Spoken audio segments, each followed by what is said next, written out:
Good afternoon, ladies and gentlemen. No slides for me. I'm not very good with computers. My name is Akken Allan. Again, I was asked to tell something about multilingualism in the private sector. Since I'm not a scientist, I can only speak about my experiences in this field, and since my experiences are directly related to me, I will start telling about myself. My father came to the Netherlands in 1964 as a migrant worker, a gastarbeider. Soon after that, a couple of years later, my mother joined him, and in 1971 my brother was born. And finally in 1973 there was me. At home we spoke Turkish, but my parents found it very important that me and my brother also could write, and next to speaking also could write, and Turkish as well, write and read, of course. And we attended Turkish lessons for that next to the primary school. I think about 3 to 5 hours a week. After finishing high school, I studied law in Amsterdam, and after graduation I started to work as a lawyer for an international firm.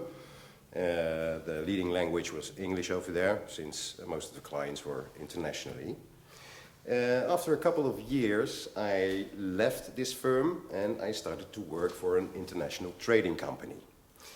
After a while, that company started to trade with Turkey more and more.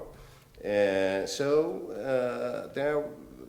I started to discover Turkey, and that was my first experience in doing business, performing my job in the mother language.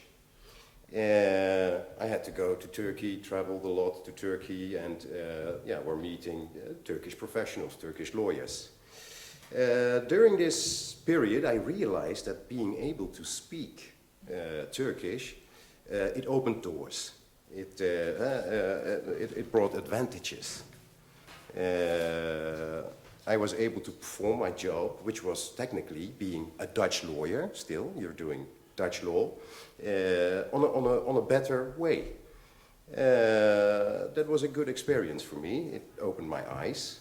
Since 2013, I have my own firm here in Utrecht, and based on my experiences in the past, I decided to create a Turkish desk. What is a Turkish desk? In legal terms, it's a Dutch law company who is performing legal services for original Turkish companies. Turkish companies who are seeking legal advice over here in the Netherlands. This Turkish desk became a success. And why it became a success? Turkey has been a trading partner for the Netherlands for over 400 years. Since approximately 10 years, we see that the Turkish economy is growing rapidly. More and more Dutch companies are investing in Turkey, but also Turkish companies are finding their ways to the Netherlands. This, of course, leads to business opportunities for Dutch professionals, such as lawyers and accountants. So we can see that there is a high demand for Dutch legal services for Turkish companies. Over the past couple of years, there has been an increase of Dutch professionals offering these legal services to Turkish companies, and some of them are successful and some of them are not.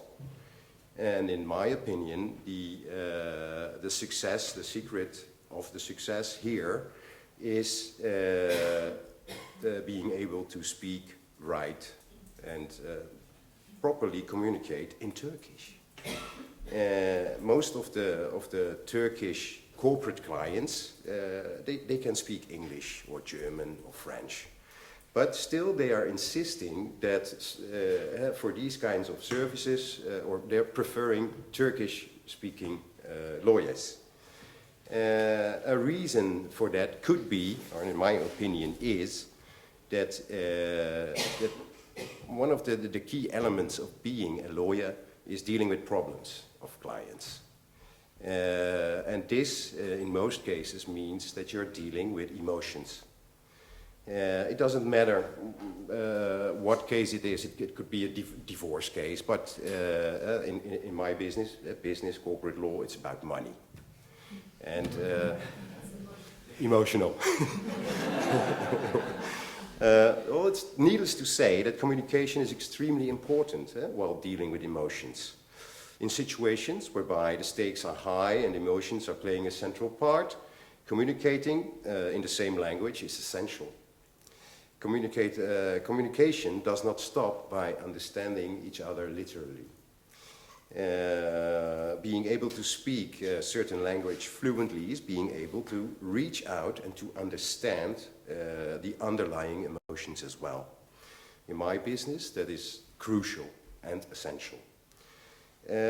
Emotions, they cannot be understood and assessed properly if you do not speak the same language.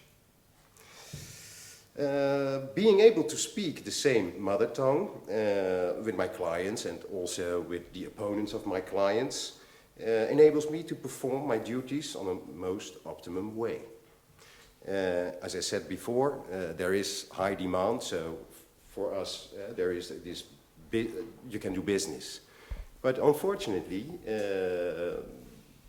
to perform this business, to meet the demand, we are hiring currently Turkish professionals.